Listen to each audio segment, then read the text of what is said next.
2024 সালে আবাস শুরু হলো। প্রধানমন্ত্রী আবাস যোজনায় 1,20,000 টাকা করে দেওয়া নতুন আবেদন শুরু হবে। তো চলুন বন্ধুরা, আজকে আপনাদেরকে ভিডিওর মাধ্যমে জানিয়ে দিচ্ছি নতুন আবেদন কবে থেকে শুরু হবে এবং আপনারা কিভাবে আবেদন করবেন।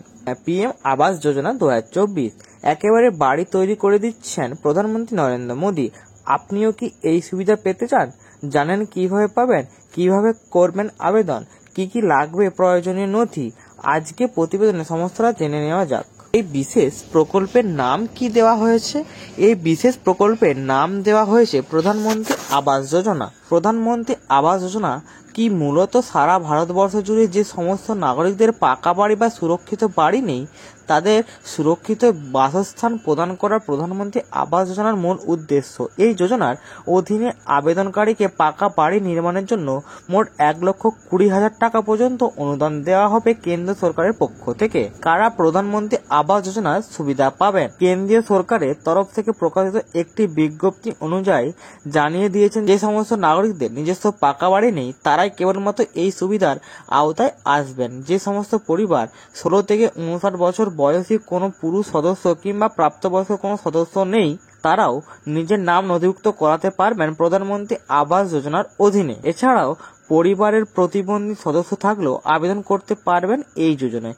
যে সমস্ত পরিবারের কোনো শিক্ষিত সদস্য নেই তারাও এই যোজনার অধীনে আবেদন করতে পারবেন। কারা কারা আবেদন করতে পারবেন না? যে সমস্ত বাড়িতে কোনো সদস্যের বাইক কিংবা অন্য কোনো গাড়ি রয়েছে অথবা 50,000 টাকার আমানত রয়েছে, কোনোভাবেই তারা এই যোজনার অধীনে আসতে পারবেন না।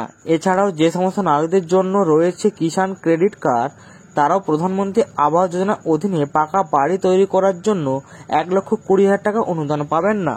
কিভাবে আবেদন করবেন? এই প্রকল্পে আবেদন করতে হলে প্রধানমন্ত্রী আবাস যোজনার আওতায় আবেদন প্রক্রিয়া এবং অনুদান বিতরণের প্রক্রিয়াটিকে খুব সহজ করে তুলতে মোট দুটি ভাগে ভাগ করা হয়েছে।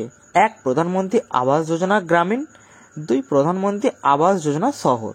এই দুটো ভাগের জন্য রয়েছে দুটি আলাদা ওয়েবসাইট। যারা প্রধানমন্ত্রী আবাস যোজনায় গ্রামীণের আওতায় পড়বেন তাদেরকে এই অফিসিয়াল ওয়েবসাইটে চলে যেতে হবে। যে সমস্ত ব্যক্তিরা প্রধানমন্ত্রী আবাস যোজনা শহরের অধীনে পড়বেন তাদের চলে যেতে হবে এই অফিসিয়াল ওয়েবসাইটে, যেখানে প্রয়োজনীয় নথি সমেত ধাপে ধাপে সমস্ত কিছু কমপ্লিট করতে হবে। এরপর জানাতে হবে আবেদন। প্রধানমন্ত্রী আবাস যোজনায় গ্রামীণের অধীনে কি কি প্রয়োজনীয় নথি লাগবে? 1. আধার কার্ড, 2. বার্ষিক আয়ের সার্টিফিকেট, 3. স্থায়ী নাগরিকত্বের প্রমাণ, 4. Minority certificate, 5. EWS certificate, 6. ব্যাংকের ডিটেলস, 7. বাড়ি না থাকার প্রমাণ। প্রধানমন্ত্রী আবাস যোজনা শহরের অধীনে যারা আবেদন করতে চাইছেন তাদের লাগবে 1. আধার কার্ড, 2. Job card, 3. ব্যাংক অ্যাকাউন্টের ডিটেলস, 4. পাকা বাড়ি না থাকার প্রমাণ, 6. স্বচ্ছ ভারত নম্বর। তো বন্ধুরা, এই ছিল আজকের আপডেট। ভিডিওটি যদি ভালো লেগে থাকে চ্যানেলটিকে অবশ্যই সাবস্ক্রাইব করে দেবেন।